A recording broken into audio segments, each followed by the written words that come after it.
Hello friends, good morning. সবাইকে শুভ চৈত্র সংক্রান্তি। তো আজকে সকাল সকাল উঠে ছাদে চলে গিয়েছিলাম। দেখো কত সুন্দর ফুল ফুটেছে আমাদের গাছে, সেটাই তোমাদেরকে দেখালাম। তারপর স্নান টান সেরে পুজোটা কমপ্লিট করে নিয়েছি, কারণ আজকে আমাদের সংক্রান্তিতে লাবড়া হবে। তার জন্য আমি আর মা দুজনে মিলে লাবড়া করব। আগের ভিডিওতে তোমরা দেখেছিলে আমরা সব সবজিগুলো কেটে রেখেছিলাম, আর আজকে সেই রান্নাটা করব।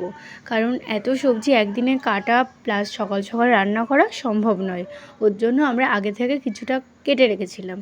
আর ধরো থোড় আলু এগুলো পরে কেটেছি। তো এর মধ্যে কি কি সব সবজি থাকে চলো তোমাদেরকে আমি সবটা জানাই। এর মধ্যে অনেক রকমের সবজি থাকে, তারপর তোমরা লিস্ট করো, আমি বলতে শুরু করি।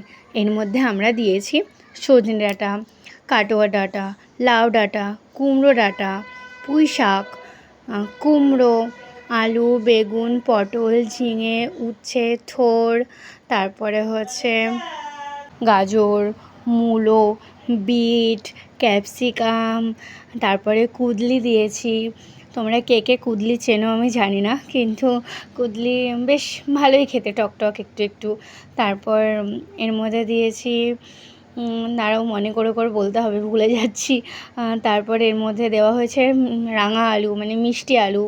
তো এইসব দিয়ে আমরা পাঁচন রান্না করি চৈত্র মাসের সংক্রান্তিতে।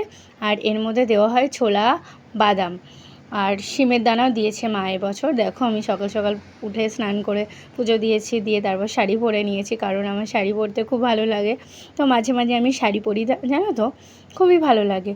তো আর একটুখানি বাকি ছিল থোড় কাটা আর আলু কাটা। তো মা বললো এগুলো কেটে দাও। আমি বললাম ঠিক আছে দাঁড়াও কেটে দিচ্ছি। তারপর আমি কাটছি, আর তিশানের পাপা একটু ভিডিও করে দিচ্ছে, বলছে দাঁড়াও তোমার একটু ভিডিও বানিয়ে দিয়ে। বলছি ঠিক আছে বানাও, তোমার যদি ভালো লাগে তাহলে বানাতে থাকো। তারপর দেখো এই যে আমাদের রান্নাঘরটা জানোই তো একটু ছোটো, খুব একটা বড় নয়। তো এর মধ্যে আমাদের সবটা করতে হচ্ছে।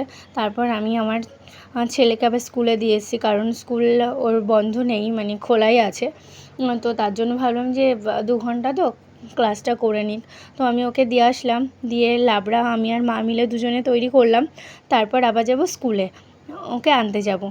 তো তার জন্য দেখো আমি সবাইকে খাবার বেড়ে, মানে খাবার বলতে এই পাঁচনটা সবাইকে বেড়ে দিয়ে আসবো আমাদের আশেপাশে সবাইকে, পাড়ার। তো তার জন্য কয়েকটা বাটিতে, প্রায় 10-11টা বাটিতে বেড়ে নিয়েছি।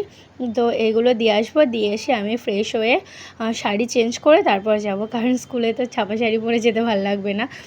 তো দিতে গেছিলাম তাড়াহুড়ো করে, যেহেতু তিশানের পাপার বাইকে করে যাবো আর আসবো, তার জন্য আমি ছাপা শাড়ি পরেই চলে গেছিলাম, কিন্তু যাওয়ার সময় মানে আনার সময় আর ভালো লাগবে না। তো দেখো এই যে আমাদের লাবড়া পুরো রেডি, এখন আমি সবাইকে দিতে যাচ্ছি। ভাবলাম যে তোমাদেরকে একটু দেখাই কেমন হয়েছে কাছ থেকে।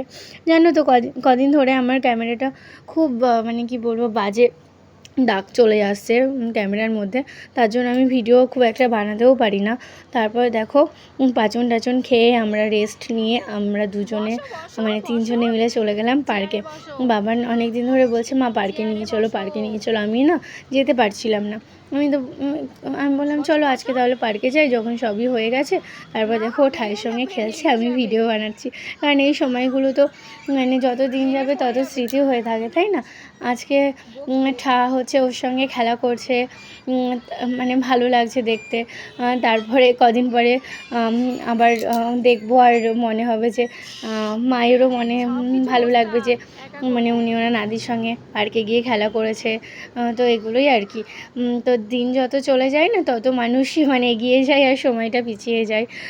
তো দেখো এই যে দুজনে মিলে খেলা করছে, আমার ছেলেও খুব আনন্দ পাচ্ছে। আমি আর ভিডিও করে নিচ্ছি, আমি বলছি ঠিক আছে এই ভিডিওগুলো আমি করে রাখি, তাহলে তোমরা পরে দেখতে পারবে। তো দেখো পার্কে প্রায় সন্ধ্যাটা হয়ে গেছে, লাইটও জ্বেলে দিয়েছে। এবার আমরা বাড়ির উদ্দেশ্যে রওনা হব, কারণ সেই সকাল থেকে খাটাখাটনি হয়েছে, আর পারছি না, খুব কষ্ট হচ্ছে। তো একটু বাড়ি গিয়ে রেস্ট করব। তো আজকের মতো ভিডিওটা এখানেই শেষ করলাম, টাটা।